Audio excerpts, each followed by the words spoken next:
क्या आप भी कंफ्यूज हैं कि प्रेगनेंसी के दौरान आप रमजान के रोजे रख सकते हैं या नहीं? तो ये वीडियो होने वाली है आपके लिए। इस वीडियो में मैं बताऊंगी वो तमाम इश्यूज जो प्रेग्नेंट होते हुए आप रोजा रख के फील कर सकते हैं। उसमें नंबर 1 है वॉमिटिंग, नंबर 2 इज हाइपोग्लाइसीमिया या एनर्जी का डाउन हो जाना, and number 3 is heartburn and acidity. So अगर आप प्रेगनेंसी में रमजान के रोजे रखना चाहते हैं और इन तमाम इशू से बचना चाहते हैं तो इस वीडियो को एंड तक देखिएगा।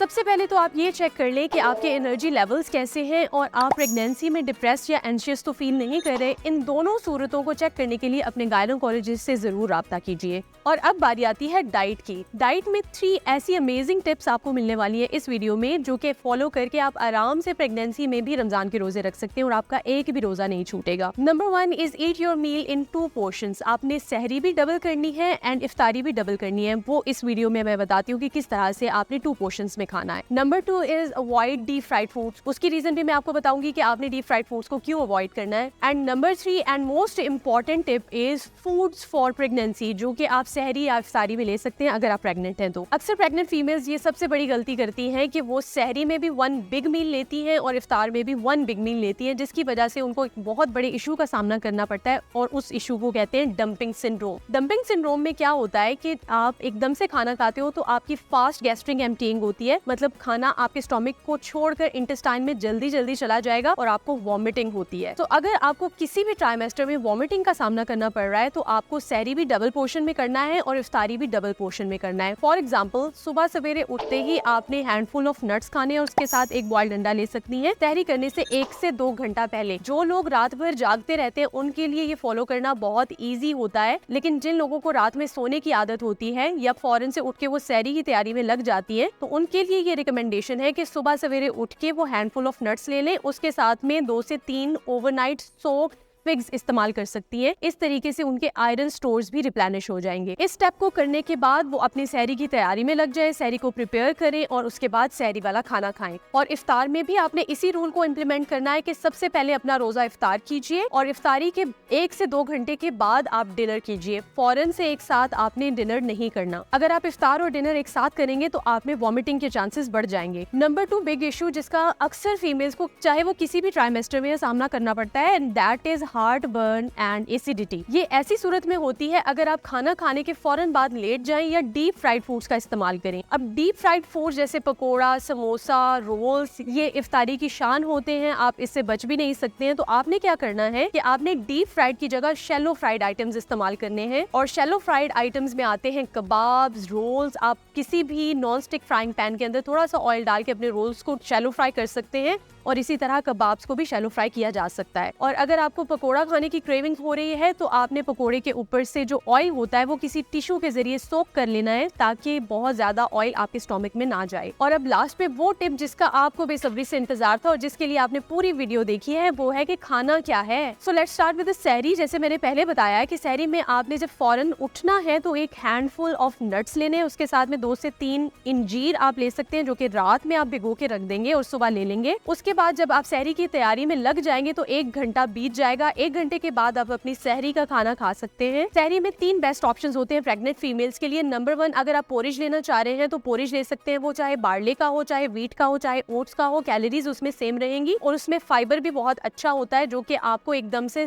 शुगर को स्पाइक नहीं करता। पोरिज को थोड़ा सा यमी बनाने के लिए आप उसके ऊपर एक बनाना स्लाइस करके डाल सकते हैं या 1 टेबलस्पून किशमिश डाली जा सकती है। उसके अलावा उसके अंदर भी आप एक हैंडफुल ऑफ क्रश नट्स डाल सकते हैं और किसी स्वीटनर के तौर पे अगर आप चाहें तो कोई सा भी स्वीटनर इस्तेमाल कर सकते हैं या फिर डेट्स इस्तेमाल कर ले, या डेट्स भी इस्तेमाल करना नहीं चाह रहे हैं तो आप 1 टीस्पून हनी इस्तेमाल कर ले। सो अपने पोरिज को न्यूट्रिशियस बनाने के लिए आप उसके अंदर 1 टेबलस्पून चिया सीड्स का भी इस्तेमाल कर सकते हैं। Chia seeds are rich in fibre, iron, magnesium, selenium, मतलब इसमें तमाम एसेंशियल मिनरल्स होते हैं जो कि प्रेगनेंसी में बहुत हद तक रिक्वायर्ड होते हैं। नंबर 2 ऑप्शन फॉर सहरी, अगर आपको पोरिज नहीं पसंद तो आप एक सिंपल चपाती या रोटी इस्तेमाल कर सकते हैं। पराठा हरगिज इस्तेमाल ना करें क्योंकि डीप फ्राइड होता है वो आपको हार्ट बर्न और एसिडिटी एसिडिटी करवा सकता है। तो पराठे की जगह पे आपने सिंपल चपाती लेकर उसके ऊपर 1 टीस्पून बटर या 1 टीस्पून देसी घी लगा लेना है और उस चपाती के साथ आप 2 कबाब्स या फ्राइड एग्स इस्तेमाल कर सकते। मेरी तरफ से तो ये सजेशन है कि आप 2 अंडे इस्तेमाल करें और अंडा बनाते हुए आप उसके अंदर वेजिटेबल्स भी शामिल कर सकते हैं, 1 स्लाइस ऑफ चीज भी इस्तेमाल कर सकते हैं या कॉटेज चीज का इस्तेमाल भी किया जा सकता है। और इसके अलावा अंडे की भुजिया बहुत से लोगों को पसंद होती है, इससे आपकी सॉल्ट की क्रेविंग्स भी सेटिस्फाई हो जाएंगी और आपके न्यूट्रिशनल स्टोर्स भी रिप्लेनिश हो जाएंगे। सहरी के साथ अपने डेयरी पोर्शन को कभी भी स्किप मत कीजिए क्योंकि डेयरी की रिक्वायरमेंट सबसे ज्यादा होती है प्रेग्नेंट फीमेल्स में और कैल्शियम सबसे ज्यादा चाहिए होता है। सो डेयरी की रिक्वायरमेंट को पूरा करने के लिए आप 1 ग्लास मिल्क इस्तेमाल कर सकते हैं या 1 बोल ऑफ योगर्ट इस्तेमाल कर सकते हैं। मेरी सजेशन ये है कि आप योगर्ट इस्तेमाल करें क्योंकि योगर्ट में होते हैं प्रोबायोटिक्स जो कि आपको हार्ट बर्न से बचाएंगे और ब्लोटिंग भी नहीं होने देंगे। अब इसके साथ एक फ्रूट लेना लाजमी है क्योंकि आपकी ईटिंग विंडो बहुत सुकड़ी हुई होती है, आप इफ्तार में बहुत ज्यादा फ्रूट्स नहीं खा सकते हो, तो एक फ्रूट आप सहरी में जरूर शामिल कीजिएगा। अब इसमें 2 तरह के लोग आते हैं, जो लस्सी लेना प्रेफर करते हैं और कुछ लोग चाय लेना प्रेफर करते हैं। तो मेरी तरह के जो लोग हैं वो तो चाय ही लेंगे, लेकिन कुछ लोग लस्सी लेना भी प्रेफर करते हैं, तो आप लस्सी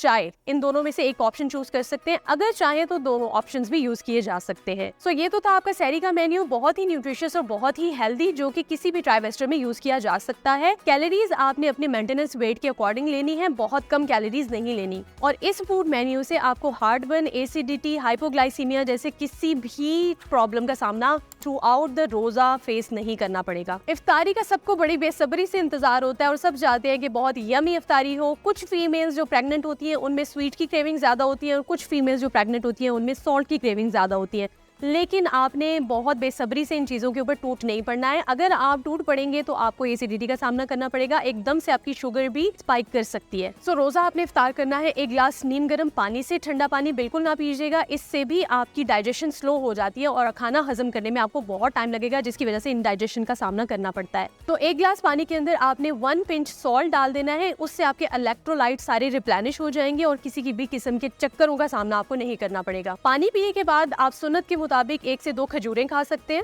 और खजूरें खाने के बाद अब स्वीट क्रेविंग्स आपकी सेटिस्फाई हो चुकी हैं तो फिर आप सॉल्ट की कोई ना कोई चीज खा सकते हैं, जिसमें आप पकोड़ा भी ले सकते हैं। याद रखिए कि पकोड़ों का जो ऑयल है वो आपने टिश्यू के जरिए सोक कर लेना है। इसमें आप शैलो फ्राइड कबाब्स इस्तेमाल कर सकते हैं, शैलो फ्राइड रोल्स इस्तेमाल कर सकते हैं। सॉल्टी आइटम खाने के बाद आप कोई ना कोई फ्रूट लाजमी लीजिएगा। आई वुड सजेस्ट कि फ्रूट चाट अवॉइड करें क्योंकि फ्रूट चाट के अंदर बहुत से फ्रूट्स कट के डले होते हैं, उसके अंदर क्रीम्स भी डाली जाती है, शुगर्स भी डाली जाते हैं, तो वो और ज्यादा आपको एसिडिटी की तरफ लेकर जाएगा। इससे बेहतर ये है कि आप एक होल फ्रूट का इस्तेमाल कर लें। होल फ्रूट्स के अंदर फाइबर भी होता है जो कि आपको फुलफिल भी रखेगा टिल योर डिनर। फ्रूट लेने के बाद आप उठे, फैमिली के साथ हेल्प करवाएं, कुछ वॉक कर लें। वॉक करने के बाद अपनी इबादत वगैरह कंप्लीट करने के बाद फिर आप डिनर की तरफ जाएं। इफ्तारी करने के 1 से 2 घंटे के बाद आप अपना डिनर कंप्लीट कर सकते हैं या 3 घंटे के बाद भी डिनर कर सकते हैं। इट्स अप टू यू कि आपकी एनर्जी लेवल्स किस तरह से हैं। सो डिनर में आप अपने रेगुलर मील्स ले सकते हैं, लेकिन बहुत ज्यादा डीप फ्राइड नहीं होना चाहिए, बहुत ज्यादा रोस्टेड नहीं होना चाहिए। डिनर में अगर चाहें तो 1 चपाती ले सकते हैं या फिर उसकी जगह पे राइस भी कंज्यूम किए जा सकते हैं। दाल चावल एक बहुत अच्छा ऑप्शन है, बिल्कुल लाइट सा ऑप्शन है जो कि आपको फुल भी कर देगा और आपके न्यूट्रिशनल स्टोर्स को भी रिप्लेनिश करेगा। इसके अलावा रोटी के साथ आप किसी भी किस्म का सालन ले सकते हैं। हफ्ते में 2 दफा कीमा इस्तेमाल करें, 2 दफा दाल या लोबिया इस्तेमाल करें, 2 दफा चिकन इस्तेमाल करें, 1 दफा चाहे तो कोई सा भी मीट या फिश इस्तेमाल कर सकते हैं। और सब्जी आपने रेगुलर बेसिस पे डेली इस्तेमाल करनी है, वो चाहे सैलेड्स की शक्ल में हो, चाहे स्टीम वेजिटेबल्स की शक्ल में हो या किसी सब्जी के सालन की शक्ल में हो। और अगर आप चाहते हैं योगर्ट की चटनी लेना तो आप योगर्ट की चटनी भी डिनर में इस्तेमाल कर सकते हैं। डिनर कंप्लीट करने के 1 घंटे के बाद आपने 1 गिलास दूध रोजाना लेना है क्योंकि प्रेग्नेंट फीमेल्स में कैल्शियम की रिक्वायरमेंट सबसे ज्यादा होती है और वो दूध का ग्लास आपकी कैल्शियम के स्टोर्स को रिप्लेनिश करने के लिए एनफ होता है। सो ये तो थी हमारी आज की वीडियो। उम्मीद करती हूँ आपको पसंद आई होगी। अगर पसंद आई है तो लाजमी सब्सक्राइब करना है और कमेंट्स में मुझे जरूर बताना है। अगर आपको किसी भी किस्म का पर्सनल इशू हो रहा है, स्टिल ये इशू हो रहा है, तो सबसे पहले आपने अपनी गायनेकोलॉजिस्ट से लाजमी कंसल्ट करना है। उसके बाद मुझे बताइए कि क्या इशू फेस कर रहे हैं आप। आई विल इंशाल्लाह help you out and best of luck for your Ramzan.